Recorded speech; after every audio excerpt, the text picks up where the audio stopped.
Di Banten ada koperasi 7.572 unit, kalah sama pinjol, ya kan? Keuntungannya kalah sama fintech dan pinjol gitu. Akhirnya kita malah UMKM kita dan koperasi kita malah terjebak sama pinjol.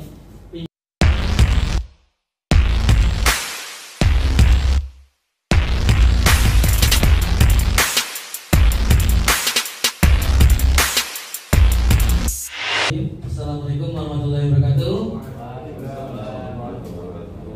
Selamat pagi rekan-rekan sekalian, para peserta kelas kewirausahaan angkatan ketiga Inspektur Transportasi Banten. Yang saya hormati moderator Bung Cecep dan teman-teman pengurus Karang Taruna baik provinsi, kabupaten, kota, kelurahan, desa dan sebagainya. Perkenalkan, saya Haris dari sana, biasa dipanggil Haris bagi beberapa yang mungkin sudah kenal atau kemudian kenal ketemu dengan saya. Kemudian aktivitas saya di hari ini sebagai akademisi di Untirta, di Fakultas Ilmu Sosial dan Politik FISIP Untirta, kemudian di MAP Untirta, Registrasi Publik di Pasca Sarjana Untirta, dan dapat amanah sampai 2025 jadi ketua FISIP Deputi di Rangkas Bitung. Alhamdulillah tahun ini pun diajak ikut bersama untuk bergabung di Karang Taruna, dan luar biasa saya menjadi pengalaman baru lagi dan banyak rekan-rekan dan relasi baru lagi tentunya, dan salam kenal buat semuanya. Nanti kita bisa mungkin komunikasi di luar atau di lewat udara di surat media sosial ya. Ya, hari ini kita akan diskusi sebetulnya melihat peluang-peluang dan terkait dengan kewirausahaan. Tadi saya sepakat dengan Bung DS. Jadi Bung DS itu teman kelas saya, sahabat saya dari zaman kuliah, ospek bareng dan sebagainya gitu ya. Alhamdulillah hari ini kita berjuang bersama-sama di Karang Taruna dan di wakil gubernur ya. Nah, ada satu hal yang tadi sebelum saya mulai ke materi terkait dengan Bung DS tadi bercerita terkait dengan ketenaga kerjaan kita banyak pengangguran. Kemudian salah satu solusinya ya kita membuat embrio wirausaha. Nah, saya awali dengan kalimat ini. Di Indonesia semenjak zaman Orde Lama, Orde Baru, Reformasi sampai hari ini itu sudah kita berganti presiden sudah berbagai rezim. Yang rezim paling lama yaitu Orde Lama dan Orde Baru. Pergantian kepemimpinan, pergantian politik dan sebagainya. Kita geser ke Banten. Banten juga dalam kurun waktu ini sudah beberapa kali berganti kepemimpinan. Nah, dalam konteks politik saya bilang setiap rezim, setiap periode itu berganti. Pertanyaan saya, apa yang tidak berganti? Kalau kita hari ini memperebutkan dunia politik saja, artinya kita memperebutkan cuma hanya kursi gubernur saja, presiden, kementerian, kemudian dinas dan sebagainya, itu cuma hanya kita sekup kecil saja dan itu akan berganti lagi. Jadi perjuangannya hari ini harus kita geser. Nah, ini coba saya mau formulasikan hari ini, kita diskusi bersama-sama. Pertanyaan tadi, apa yang tidak berubah dari zaman Orde Baru, dari Orde Lama, Orde Baru, kemudian masuk zaman Reformasi, dari zaman Reformasi dari Presiden Reformasi itu almarhum B.J. Habibie berganti kepada Abdurrahman Wahid almarhum, kemudian Ibu Megawati, Pak SBY, dan sekarang Pak Jokowi. Presiden berganti, tapi apa yang tidak berganti? Ada yang bisa menjawab?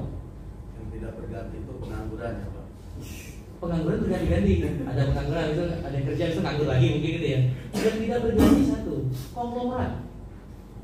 Betul nggak? Oligarki konglomerat. Dari zaman Orde Baru sampai hari ini, orang terkaya di Indonesia, keluarganya hanya itu saja. Berganti nggak? Tidak kan? Usaha kartel bisnisnya mereka lagi yang menguasai. Akhirnya kita jadi penonton saja, ya kan? Paling jadi suruhannya dan akhirnya mau tidak mau berafiliasi. Makanya tadi Bung DS dengan semangat pembaharannya tadi, dia bilang, ya kita harus merubah mindset kartel lagi dengan cara apa? Ya kita harus berwirausaha. Nah kemudian mindset yang kedua yang sebelum saya akan tuangkan dalam materi saya, yang kita sambil diskusi saja ya, ya. Apa yang menjadi mindset yang harus kita rubah? hari ini kita seolah-olah diarahkan ketika kita berbicara wirausaha itu kita berbicara UMKM, betul nggak? Ada yang salah atau tidak nih ketika berbicara kita usaha UMKM? Tidak ada yang salah, tapi kita akhirnya dikerdilkan karena usaha UMKM itu berbicara usaha hilir, betul nggak? Usaha hilir. Kita ketika berbicara UMKM, kita fokus UMKM, itu tidak akan ada jaminan untuk tidak berganti lagi dari posisi. Sehingga kita hanya bergelut pada masalah yang sama, pemberdayaan UMKM. Sedangkan konglomerat yang ada di atas, oligarki kartelnya tidak pernah akan berubah sampai kapanpun. Nah, spirit itu coba kita rubah, ayo bareng-bareng nih. Oleh Karang Taruna, saya meyakini kata Bung Des tadi, by design, nasab dan nasib, tambah by design. Bagaimana? Itu harus berubah. Dari kelas ini harus kita yakinkan bahwa kita akan jadi konglomerat, mengganti konglomerat yang sudah ada, gitu kan? Semangat dulu dong, tepuk tangan. Ya, itu kita sepakati dulu tuh konsepnya. Yang kedua, tadi saya berbicara UMKM itu industri atau wirausaha hilir. Kita selama ini terpaku pada itu dan akhirnya kita mau tidak mau ketika terkena dampak pandemi hancur semua kita infrastruktur ekonomi, betul nggak? Hancur. Nah, kenapa hancur? Karena kita industri hilir. Ketika kita usaha hilir, kita bergantung pada bahan baku. Nah, mindsetnya harus kita rubah hari ini. Apa yang kita rubah? Kita kuasai industri hulu. Hulunya kita kuasai. Indonesia punya potensi industri hulu. Semua bahan baku itu di Indonesia hulu. Tinggal bagaimana hulunya jangan kita ekspor. Hari ini kita ekspor hulunya. Hari ini hulunya kita kuasai. Kita kuasai, kita proses, kita produksi, kemudian kita jadikan barang konsumsi. Yang kata Bung Des tadi, kalau konsumsi naik, ya kan, otomatis ya tadi kan ekonomi akan meningkat. Ekonomi meningkat, daya beli meningkat, ekonomi meningkat, pengangguran berkurang dengan sendirinya karena ekonomi meningkat dan akhirnya semua orang bisa berusaha. Nah, saya berharap Karang Taruna dengan embrio Karang Taruna hari ini kita harus bergeser sedikit mindsetnya. Kita harus kuasai hulunya. Jadi jangan lagi kita percuma teriak-teriak demo. Wah, kita kalah sama China, kita kalah sama Tiongkok, kita kalah sama Amerika, kita kalah sama Eropa. Selalu kita ilustrasinya kita bahas seperti itu. Nah, hari ini kita geser sedikit mindset itu. Ya, silakan selamat bergabung para teman-teman lainnya di kelas kita. Sambil di bagian boleh. Jangan apa-apa, sambil berjalan. Ya. Nah, ini kira-kira kita akan diskusikan. Kita sama-sama embrionya. Kalau tadi saya mengenalkan diri sebagai akademisi, secara prakteknya ada beberapa wirausaha yang hari ini saya jalankan juga. Nah, wirausaha yang saya jalankan memang berbicara pada industri hilir juga sampai hari ini. Nah, apa yang mau kita bersama-sama kita diskusikan? Nah, ini tadi yang kata Bu Kasih, kemudian Bung DS bercerita tentang jumlah pengangguran meningkat selama pandemi. Ini nggak bisa dipungkiri, ya. Ekonomi kita turun melambat dan Banten itu minus. Saya agak sedikit sedih ketika setiap sambutan Pak Wagub kemudian Pak Gubernur itu selalu bilang bahwa angka produktivitas ekonomi kita itu menurun di Banten. Sekian persen, sekian poin, dan sebagainya. Saya mendengar itu sangat miris sekali gitu kan. Kenapa kita sangat miris? Banten itu kalau kita lihat potensinya, ya tadi sumber daya alam, sumber daya manusianya ada. Ya, tinggal bagaimana kita membaikkan. Nah, ini kita akan berbicara pada data. Data berbicara pengangguran hari ini meningkat. Yang awalnya sudah turun cuma 1 digit, hari ini sudah meningkat ke 2 digit kembali. Ini survei di 2020. Artinya kalau ini dilakukan di 2021, ini Agustus 2020 data yang saya peroleh. Kalau kita survei kembali di 2021, ya artinya ini sudah naik ke, kalau nggak salah saya tadi pagi saya searching data yang terbaru, kita udah di angka 10,66 juta orang yang terindeks kemiskinan dan menganggur. Nah, artinya tadi kata Bu Kasih, Banten selalu dapat ranking 2 dari atas, tapi tingkat pengangguran ini kan yang menjadi masalah kita bersama, ya. Ini datanya, dan kalau kita petakan kurang lebih Banten 10,64 jumlah penganggurannya, DKI Jakarta 10,95 dan Jawa Barat 10,46. Artinya kalau kita berbicara angka pengangguran, kita Banten berarti level juara 2 ya, benar ya? Juara 2, DKI Jakarta juara 1-nya, juara 2-nya Banten dan Jawa Barat juara 3-nya. Jadi kita penganggurannya ada di juara 1, juara 2 gitu. Kita berharap juara PON nasional baru juara 2 gitu ya, baru bangga ya gitu kan. Ini pengangguran juara 2 gitu kan. Ini belum ditambah angka pengangguran terbuka.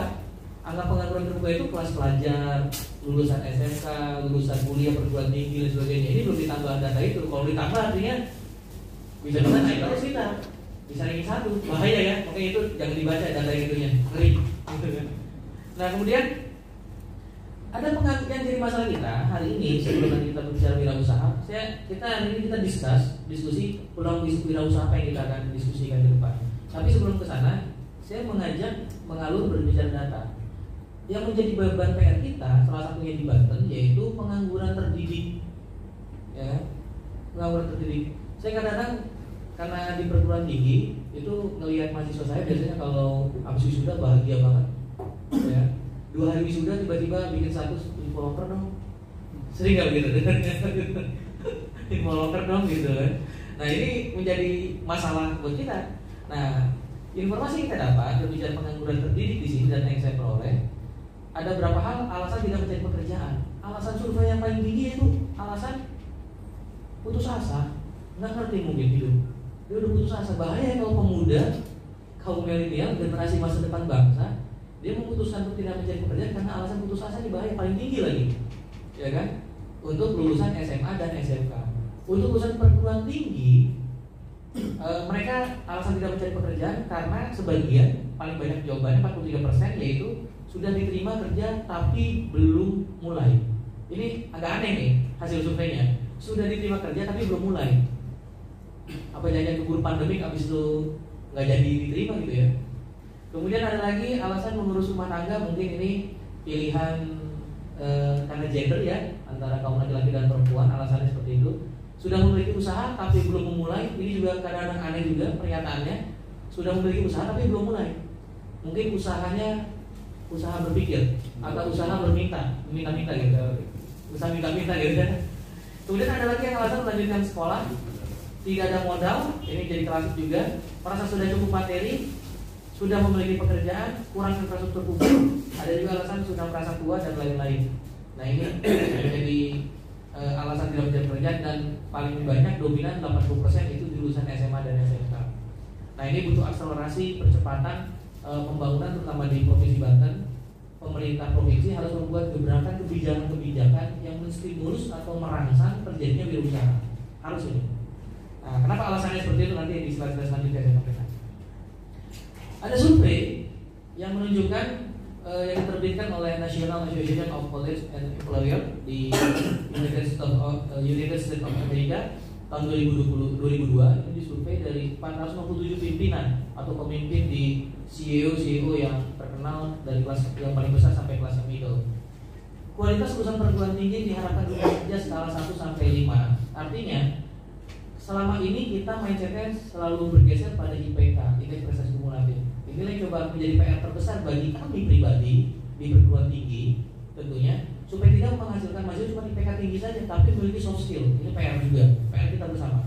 Nah, apa sih yang dicari oleh perusahaan-perusahaan kalau kita ngomongin tenaga kerja? Nah, yang dicari yaitu kemampuan komunikatif atau komunikasi. Itu tingkatan paling tinggi.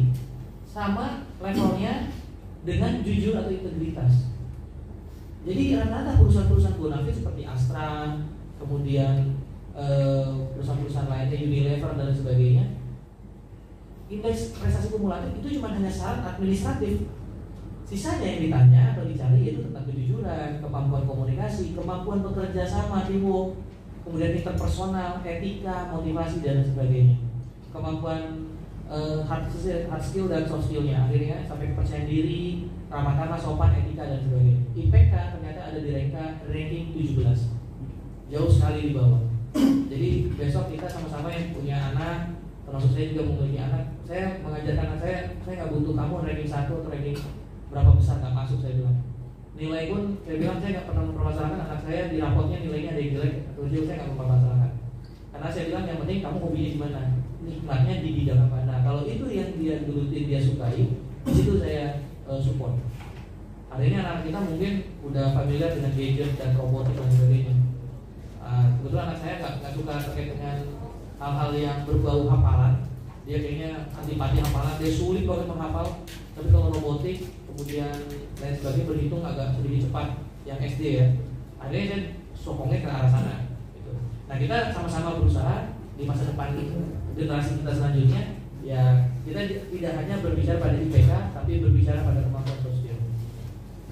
Nah ini yang ada di dunia kita hari ini. Peluang apa yang menjadi basis kita untuk wirausaha? Karena kita sudah bergeser hari ini, sudah 4.0. Indonesia tertinggal ya, kita baru persiapan 4.0. Semua seminar, semua diklat, pelatihan selalu berbicara persiapan 4.0. Di negara sebelah kita itu sudah 5.0. Sudah berbicara society.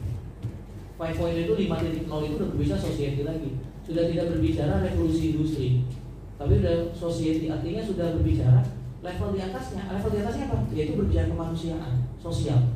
Nah sebetulnya kita sudah menang. Karang Taruna itu berbicara tentang hal sosial, kesejahteraan sosial kan gitu ya. Tinggal bagaimana, masa kita bertindak sosial dulu. Buku referensi yang saya baca tentang sosialisme, komunisme dan sebagainya. Semakin saya baca buku tentang sosialis, semakin saya ingin berkapitalis dan liberalis saya. Nggak tahu saya baca referensi buku-buku tentang sosialis selalu ingin lebih liberal. Kenapa? Karena prinsipnya saya bilang gini, kalau kita ingin membantu kesetiakawanan, kita membantu bidang sosial, berarti kita harus kaya dulu. Ya kan, kita juga harus yakin dulu kita ini juga settle. Jangan sampai kita membantu orang tapi kita butuh dibantu juga, betul nggak? Makanya mindsetnya wirausaha kita supaya kita membantu orang, kan gitu ya logikanya ya. Iya, itu akhirnya konsep Karang Taruna yang pengusaha tahun ini. Kenapa saya akhirnya mengiyakan dan semangat untuk ikut bergabung dengan teman-teman pengurus hari ini? Karena mindsetnya udah bergeser. Wah ini baru cocok, saya bilang ikut saya bilang mindsetnya karena visinya udah berubah. Ya tadi kata Bung Des dari sambutan tadi di angkatan yang keempat, dia bilang kan, kalau kita kasih santunan dan sebagainya itu kayak pemadam kebakaran, iya, mengatasi masalah pada saat itu. Tapi masalah selanjutnya tidak selesai. Nah konsep sekarang yaitu mencegah. Nah untuk itu kita harus mencari tahu nih pangsa pasar kita ketika kita mau berwirausaha ada di mana nih. Nah kebetulan saya masuk generasi milenial. Nah mungkin kita sama-sama nih lihat usia tuh ya. Ada silent generation tuh. Silent generation itu tahun 28 sampai 45. Ada nggak yang lahir tahun 28 45? Mungkin kakek kita ya. Saya masih ada nenek Uyut nenek nggak bisa ada, alhamdulillah nenek tuh lahir tahun 42. Nah, nenek saya masih masuk silent generation. Kemudian ada baby boomers. Ada yang baby boomers lahir 46 sampai 64 di ruang ini kayak udah sponsor Karang Taruna semua. Generasi X 65 sampai 80. Ada? Generasi X boleh angkat tangan generasi X. Enggak apa-apa generasi X Pak ya. Tapi kan semangatnya selalu suka yang muda-muda kan? Benar enggak? 15 tahun. Oh, 15 tahun. Sukanya Pak ya tahunnya 18 tahun. Nah, alhamdulillah kayak kita mayoritas di generasi milenial hari ini. Ya kan? 81 sampai 96. Nah, kebetulan saya lahir di tahun 85. Jadi saya masuk ke generasi milenial. Cuma jadi masalah saya, kita yang mungkin tahun 81 sampai 90 itu generasi milenial angkatan pertama. Kita tuh peralihan. Kadang-kadang kita juga kalah cepat main gadget sama anak-anak yang sekarang disebutnya generasi Z. Ya, generasi Z ini udah tahu handphone, tahu teknologi internet. Ditambah ini ya, ditambah pandemik ya. Tambah pandemik, mereka udah tahu Zoom sama Meet. Kita kalau udah rapat pakai Zoom, kadang-kadang masih gaptek kita. Ini gimana cara operasin Zoom nih kan? Ya kan? Nah kita di peralihan nih. Tapi pengguna internet paling banyak itu di kaum milenial. Nah, ini bisa datanya seperti ini dalam hal pengguna internet. Sehingga kita ketika ingin membuat inovasi terkait dengan wirausaha, lihat pangsa pasar kita. Hari ini sudah mulai bergeser ke wilayah zona internet. Dari total 46,7 juta pengguna internet milenial, 17% yang belanja online. Mungkin di ruangan ini kita semua sepakat belanja online. Ada yang belum pernah belanja online? Ada. Termasuk saya juga. Saya juga. Gaptek dan nggak ngerti saya belanja online. Tapi tiba-tiba paket datang mulu. Ternyata istri yang hobi belanja online. Sama anak benar. Gitu Pak ya. Nah inilah yang kita. Karena kita geser. Banten itu ada di mana? Nah, ini harus kita bikin semangat. Kebayang sama kita? Ada 16 proyek nasional.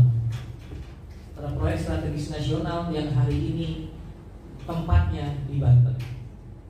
Nah pertanyaannya, kita semua mau jadi penonton. Ini kan hulu nih. Tadi saya bilang kan kita geser ke hulu. Walaupun proyek nasional ini sekarang yang memiliki mereka juga, ya kan? Nah ini hulunya nih. Tinggal kita mau lihat di mana. Jadi kita jangan bangga kita punya bendungan, kita punya jalan tol hari ini. Tapi itu cuma nonton, gitu kan? Kita kemudian masih ada ya Pak?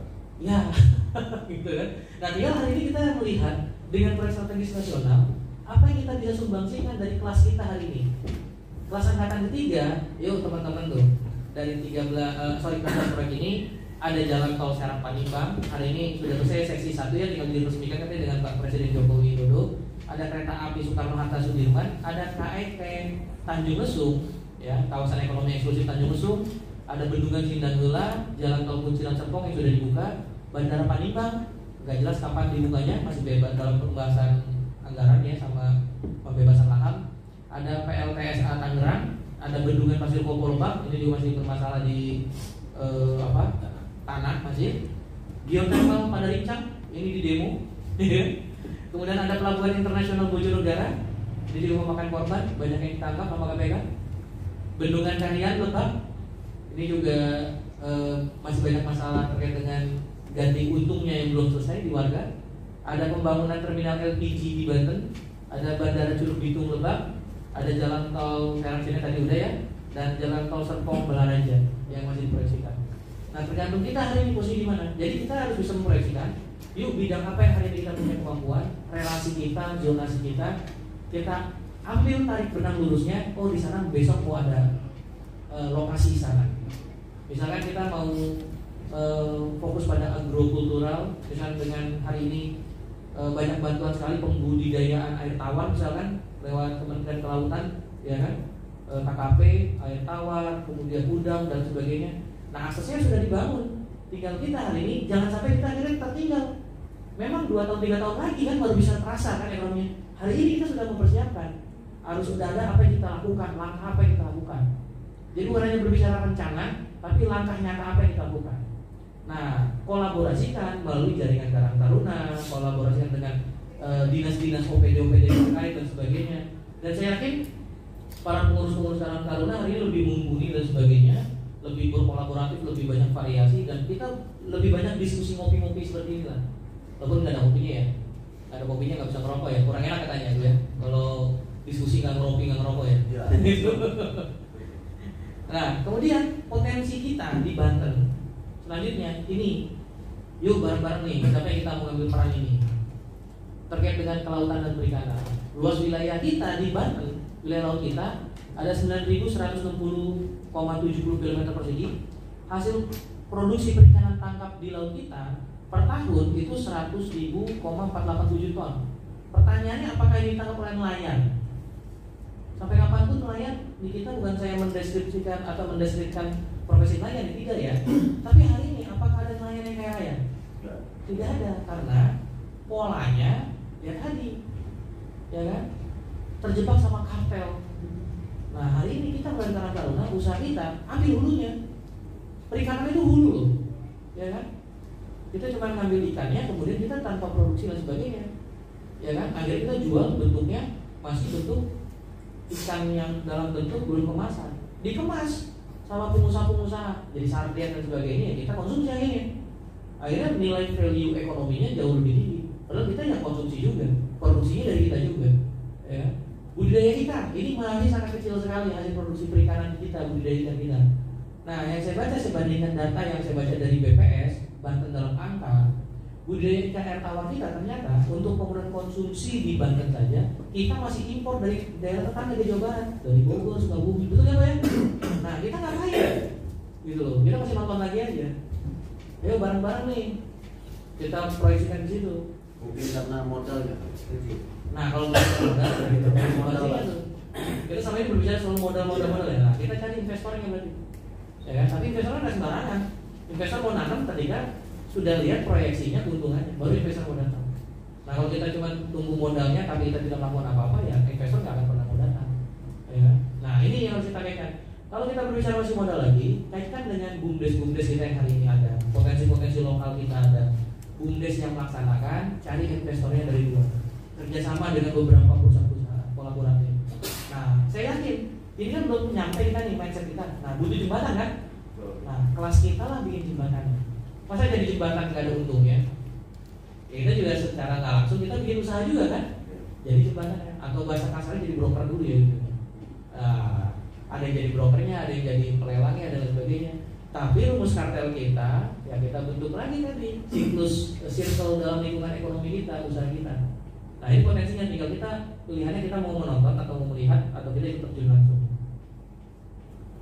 Selama ini mindsetnya seperti ini kan, yang dihadirkan UMKM. Ini data yang saya dapat dari Dinas Koperasi dan UMKM di Provinsi Banten. Setiap kota dan kabupaten sangat tinggi sekali koperasi dan UMKM jumlahnya. Tapi pertanyaannya apakah ini hidup semua? Tidak. Tidak, benar. Di Banten ada koperasi 7.522 unit. Kalau sama pinjol, ya kan? Keuntungannya kalah sama fintech dan pinjol gitu. Akhirnya kita malah UMKM kita dan koperasi kita malah terjebak sama pinjol. Pinjol ilegal juga kita terjebak kan ya. UMKM kita ada 157.599 data yang dari dinas ini koperasi dan UMKM ini di Provinsi Banten. Totalnya banyak kali. Tapi pertanyaannya dari jumlah ini berapa persen yang betul-betul masih fighter, ya, yang selamat dalam pandemi? Berapa persen yang akhirnya selesai? Gitu. Ini yang menjadi problem kita nih. Nah, kemudian ada 4 area terpengaruh revolusi industri. Nah, ini yang kalau kita tadi outputnya kita akan membentuk embrio wirausaha. Ada 4 area, yaitu area pertama, kita sebelum kita berbicara tadi ya, berbicara apa modal kurang dan sebagainya, area pertama kita produktivitas. Produktivitas itu area pertama, yaitu bagaimana kita punya produksi apa sih. Nanti ujung-ujungnya tadi kan kita kekurangan modal lagi. Tapi kalau kita sudah punya produktivitas, kita sudah punya barangnya apa yang kita tawarkan, jasanya apa yang kita tawarkan. Nah, disitulah kita baru berbicara mencari investor. Kalau poin kita produktivitas itu sudah ada, saya yakin investor akan datang sendiri. Kita ajak join teman-teman kita yang ada. Area kedua yaitu berbicara pertumbuhan pendapatan. Tadi yang sudah sebetulnya dari Bung DS sudah menyampaikan. Area ketiga itu berbicara pekerjaan, employment masih. Mindset kita masih berbicara mencari pekerjaan. Memang sangat sedikit ya yang masih berbicara siapa yang mau fight pada wirausaha. Karena wirausaha pilihannya cuma 2 ya. Kalau nggak untung dia rugi, habis itu bangkrut hidupnya. Dia sejahtera atau bangkrut, pilihannya 2. Akhirnya banyak orang yang mengambil zona nyaman sehingga mudah mencari pekerjaan. Area yang keempat, investment penanaman modal. Ya, investment penanaman modal. Nah, kita pilihannya ada di area mana sehingga ketika kita berbicara tadi modal, ternyata ada di area keempat. Kalau kita ingin kaya, ya, dan tidak mau banyak bekerja, tidak mau melangkah kaki kita, ya kita harus main modal, penanaman modal atau investasi. Tapi risikonya juga tinggi kan? Sekalinya untung, sekalinya bisa buntung gitu kan. Hari ini menawarkan banyak ya, berbicara pelatihan investasi itu, aplikasi-aplikasinya ada Bibit, ada Dana dan sebagainya. Nah, yang main ternyata anak-anak kuliah, anak SMA nih. Nah, kita mungkin tertinggal di wilayah zona itu. Nah, terakhir kita berbicara transformasi tenaga kerjaan. Ada 3 hal yang menjadi catatan saya. Yang pertama, transformasi keterampilan. Transformasi keterampilan di sini harus ada perubahan keterampilan. Yang dulu kita berbicara pada hal yang kaku, hari ini kita berbicara hal yang luas, berbicara hal-hal yang lebih dinamis dan sebagainya. Makanya keterampilan kita dirubah. Kalau kita berbicara pada dulu berbicara pekerjaan berbicara fisik, keterampilan hari ini berbicara pada IT dan sebagainya. Kita sedikit-sedikitnya mau tidak mau dipaksa untuk transformasi keterampilan. Yang kedua, transformasi pekerjaan. Dengan adanya revolusi industri, ada pekerjaan yang tumbuh subur, ada pekerjaan yang tidak dibutuhkan bahkan hilang hari ini profesinya. Ya. Contohnya apa yang pekerjaan hilang? Ke depan loper koran itu sudah tidak ada lagi kan? Karena hari ini koran sudah bergeser bukan bentuk koran yang cetak. Kita sudah banyak download di media digital. Mereka sudah terkoneksi di Instagramnya, kita tinggal follow Instagram, sudah terkoneksi di YouTube-nya. Bioskop, televisi hari ini sudah tertinggal, kalah dengan YouTube, ya kan? Dulu BBM kalah dengan WhatsApp, hari ini semua hal terkait dengan biodata kita, aktivitas kita, semua kalah dengan Facebook dan Instagram, ya kan? Jadi transformasi pekerjaan itu akhirnya bergeser. Kemudian transformasi sosial. Bagaimana transformasi sosial? Bergeser juga. Hari ini kita lebih banyak sibuk di WA group, ya kan? Saya yakin teman-teman yang hadir sini di handphonenya, WA grupnya, saya yakin nggak ada yang cuma satu WA grup aja.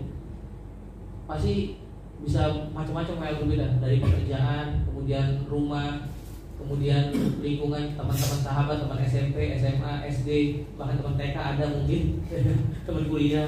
Kemudian ada lagi grup kita di sosial misalnya Karang Taruna, kemudian di zona usaha, dan saya yakin lebih dari 10 grup kayaknya, gitu kan. Ditambah lagi zaman pandemi ini ngajar itu dibikin WA grup tiap kelas. Jadi saya datang ke kelas udah punya 6 grup tuh. Jadi ngebalasin satu-satu WA grup itu kan lebih repot gitu akhirnya. Akhirnya kalau kita lebih sering nge-hang ngeberesin data di WA grup itu. Hebat aja kan. Oke, itu saja bahan diskusi kita. Mudah-mudahan bermanfaat. Atas kehilapan dan kekurangannya saya mohon maaf sekali lagi. Terima kasih atas atensi dari teman-teman sekalian. Terima kasih moderator Cecep yang mendampingi saya. Saya akhiri. Assalamualaikum warahmatullahi wabarakatuh.